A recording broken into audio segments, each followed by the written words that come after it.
tips menanggulangi hal yang disebut karma, yang aku jamin bakalan relate dan gampang banget buat dilakuin, dan hasilnya bakalan dahsyat banget di kehidupan kamu.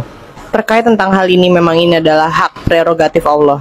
Tapi ada satu hal yang aku kutip dari buku Magnet Rezeki dari Nasrullah yang menurut aku ini juga dahsyat banget impactnya ketika kamu lakuin. Aku paham banget mungkin ada cerita dari masa lalu yang akhirnya membebani kita dan membuat kita berpikir mungkin gara-gara hal itu makanya hidup aku saat ini kurang mudah. Yang sebenarnya benar banget, atas semua aksi yang pernah kita lakukan memang ada resikonya di situ, memang ada debt kolektornya di situ. Sampai akhirnya aku menemukan buku ini, dan di buku ini menjelaskan salah satu hal yang bisa kita lakukan untuk mengubah itu semua adalah dengan sedekah. Dan terkait tentang sedekah, aku banyak belajar dari Dewa Eka Prayoga.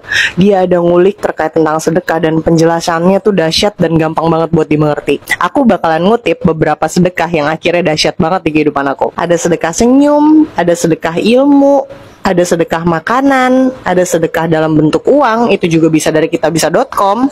Abis itu juga ada sedekah doa.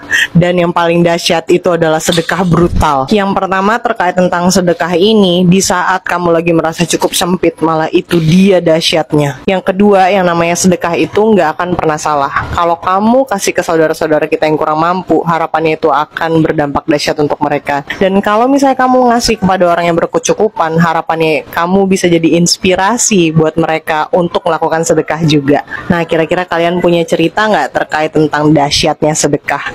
Yuk share di komen. Thank you. Karma itu memang bersifat acintia atau di luar batas pemikiran manusia normal pada umumnya. Tetapi karma itu juga bisa istilahnya kita bisa mengkondisikan agar dalam arti yang baik itu bisa berbuah, yang buruk tidak berbuah. Atau dalam arti kalau misalnya yang buruk itu berbuah, kita dapat mengurangi yang namanya kekuatan potensinya. Caranya bagaimana? Banyak-banyaklah berbuat kebajikan, menghindari kejahatan, dan kita membersihkan yang namanya pikiran dengan cara sadar setiap saat, seperti itu. Di dalam Dhamma yang saya pelajari, saya tidak pernah diajarkan untuk meminta-minta kepada sosok yang maha agung dan maha segala-galanya untuk penghapusan karma buruk dan penambahan karma baik. Karena semua ini adalah hukum alam yang tidak bisa diminta, seperti itu. Bagaimana caranya? Yaitu banyak-banyaklah berbuat kebajikan, hindari keburukan, dan membersihkan pikiran. Solusinya hanya itu, seperti itu. Simple, seperti itu.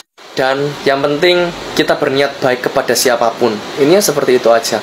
Yakinlah kalau misalnya kita berniat baik kepada siapapun, rezeki, keberuntungan, apapun yang kita inginkan sebagian besar biasa-biasanya datang, seperti itu. Pokoknya lakukan semua itu dengan penuh keikhlasan hati saja, Kak. Seperti itu. Salam.